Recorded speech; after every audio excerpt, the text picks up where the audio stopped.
my channel, Courtroom Battles. Dear friends, my name is Tushar Mandlikar and I am a practicing advocate in Bombay High Court since last 14 years. I have created this channel for the benefit of young lawyers and young law students so that they can be benefited of the discussions on this channel which are exclusively on the law point and the latest case laws. Welcome back to my channel, Courtroom Battles.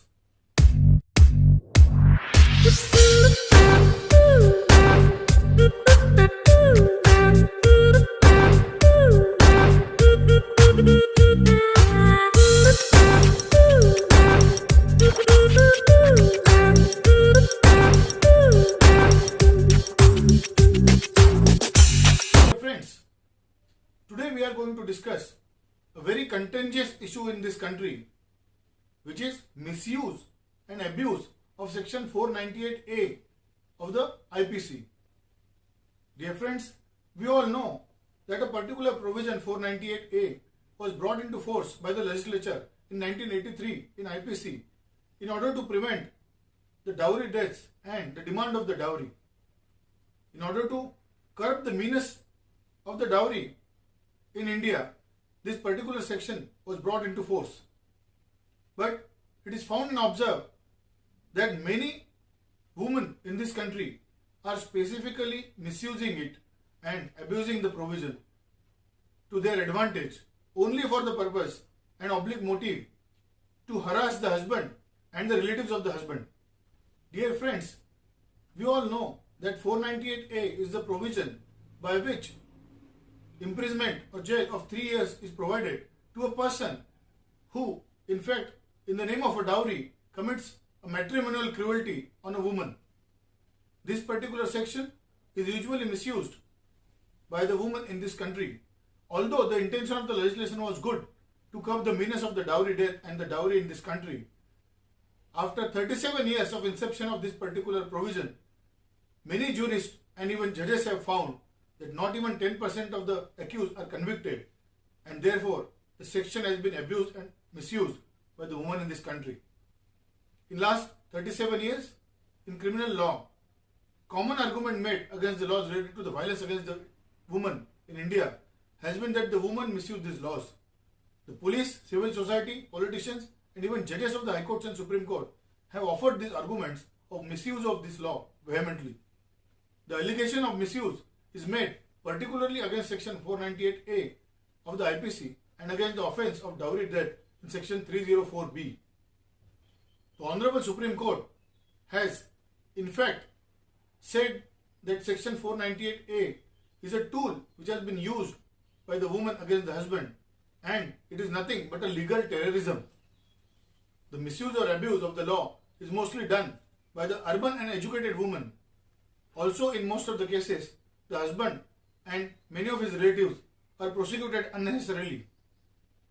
Dear friends, in 2003, Malimat Committee report on reforms in criminal justice system also noted that significantly there is a general complaint that section 498A of the IPC is subject to gross misuse and abuse, and this needs to be rectified. Dear friends, imagine a situation that husband and wife are happily married. Within 7 years of their marriage, if something happens or some serious differences are coming up, and if wife goes to the police station and files a false and malicious complaint against the husband, what will happen? If the husband is a government employee or having a good position in a private sector, the police may come and arrest the husband and his relatives. At times, it is found and observed that even the grandparents, parents and other relatives of the husband are arrested by the police. So misuse of 498A is rampant. Therefore, dear friends, in Arnesh Kumar versus State of Bihar 2014 8 SCC 273, Honorable Supreme Court has in fact given certain guidelines.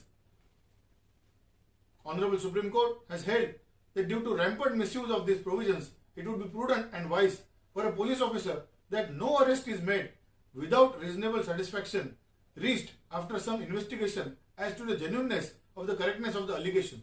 Maximum sentence provided under section 498A is a jail of 3 years or fine or both.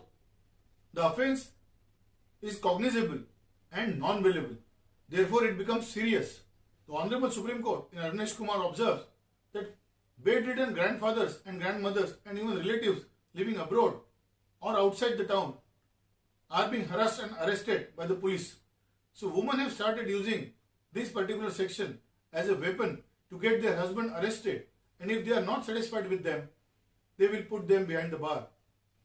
There have been number of cases in which it is found and observed that the woman lodges a false complaint, a malicious complaint with a ulterior and oblique motive to extract huge money from the husband. Dear friends, this tendency has been increasing day in and day out and needs to be curbed. If a woman aggrieved by the conduct of the husband approaches the lawyer or any other relatives, the very first suggestion which is given to her, which is not good at all, is to file a complaint to the police station officer under section 498A on an allegation, whether right or wrong, of dowry. Dear friends, in order to settle the score with the husband or the relatives, the woman files a false complaint, which is generally a cooked up story. The abuse of this section is rapidly increasing, and the woman, often well educated, know that this section is both cognizable and non-bearable. Therefore, it works immediately on the husband and the relatives, and police may arrest them. In the case of Savitri Devi versus Ramesh Chandra and others, Volume 2, 2003, DMC 328, the Honorable Court held that there was a misuse and exploitation of the provision of such extent that it was hitting the very foundation of the marriage itself and proved to be not so good for the healthy society at large. The court believed that authorities and lawmakers are required to take correctional approach and make certain amendments so as to prevent such misuse and abuse of the 498A.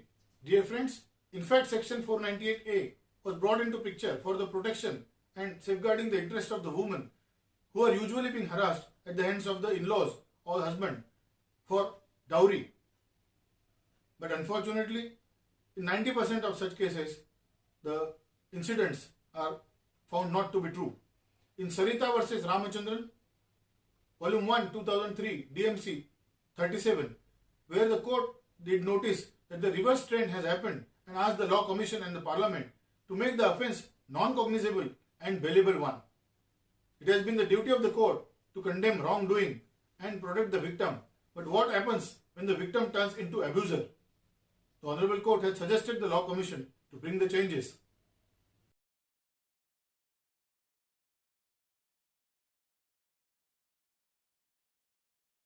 Dear friends,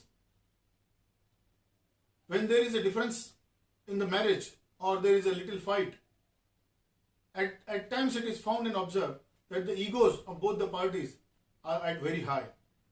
The woman approaches to the lawyer or her relatives and she has been misguided. But the provisions of the law are not only being misused to the advantage of the woman, but even a precious judicial time is also being wasted when the woman, in fact, brings down 3 sections immediately. Firstly, she approaches the police and files a complaint under section 498A of the IPC, alleging dowry demand of the husband and the relatives. Secondly, she may also file a complaint of domestic violence under the provisions of the Domestic Violence Act.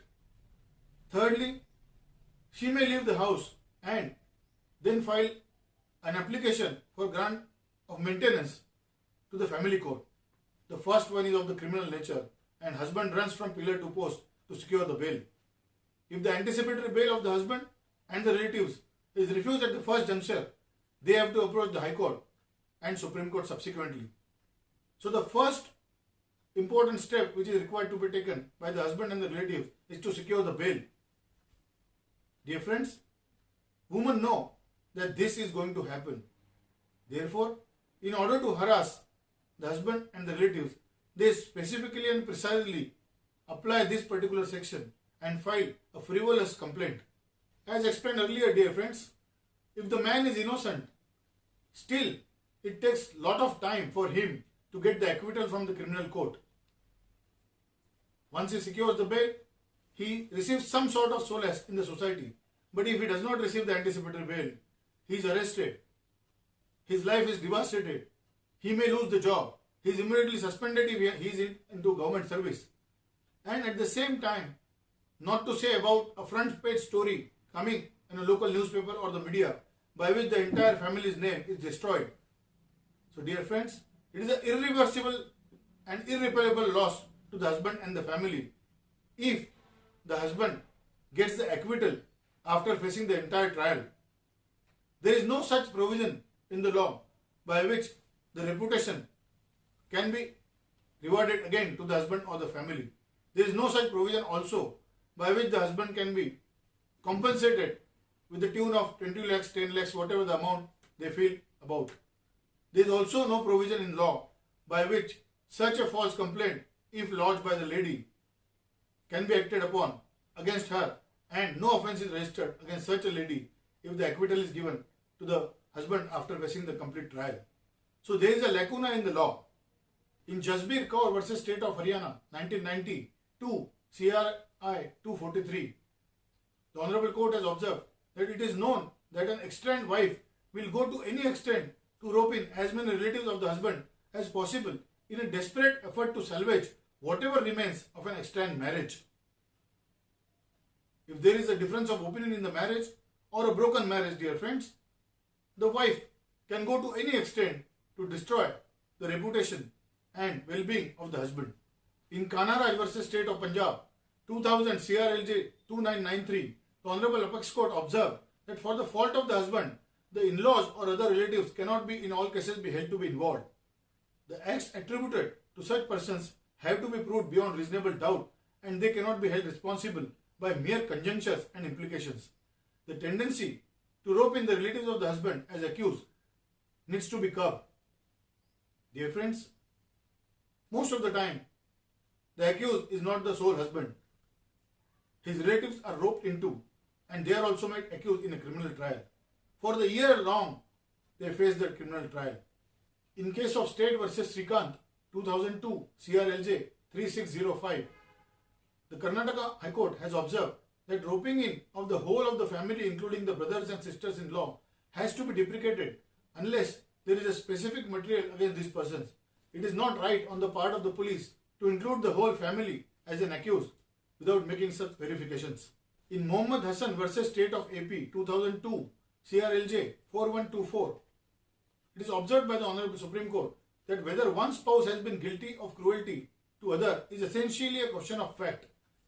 The impact of complaints on accused or taunts on a person amounting to cruelty depends on various factors like sensitivity of the victim concerned, the social background of the victim, the environment and education of the victim, etc.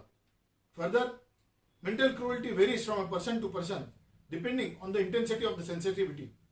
Degree of the courage and endurance to withstand such cruelty differs from a person to person. Each case has to be decided on its merit and on the facts and circumstances whether such mental cruelty is made out or not. So dear friends, depending upon the facts and circumstances of the cases and the background of the victim, including her educational background, financial background and her upbringing, the cruelty differs from person to person. In Sushil Kumar Sharma versus Union of India and others, JT 2005, Volume 6, page 266, the Honorable Supreme Court has observed that the object of the provision is prevention of the dowry menace. But as it has been seen and rightly contended by the petitioner that many instances have come to the light where the complaints are not bona fide and have been filed with oblique motive.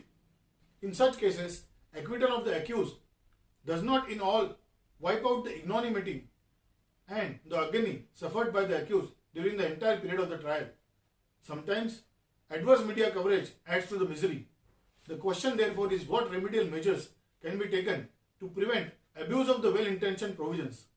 Merely because the provision is constitutional and intra-virus does not give a license to unscrupulous persons to wreak personal vendetta or unleash harassment or to take the revenge. It may therefore become necessary for the legislature to find out the ways by which such frivolous complaints can be dealt with or reduced. Till then, the courts have to take the care of the situation within the existing framework. So dear friends, the Supreme Court has clearly observed that the legislature has to take some measures by which such frivolous complaint can be dealt with sternly. Dear friends, many jurists have observed many times that at times the system, the police and the judiciary acts as agent of the wives or heavily assumes that the wife is saying right. The complaints stated by the woman, may it be under any act, usually are taken on the first count as right. Courts and the police machinery believe on the woman at the first instance. This is exactly where there is a problem. After making a thorough investigation and interrogation, it may be uncovered that the complaint is false. Therefore, as per the Arnesh Kumar judgment, dear friends, the entire investigation and interrogation has to be done by the police officer before arresting the accused husband or the relatives. Dear friends, I hope you have liked this video. What is your opinion about the misuse of the section 498A? Please write your comments into the comment box. I request all of you to subscribe to my channel again. If you have liked the video, please like it and share it with your friends. Thank you so much. Jai Hind, Jai Bharat.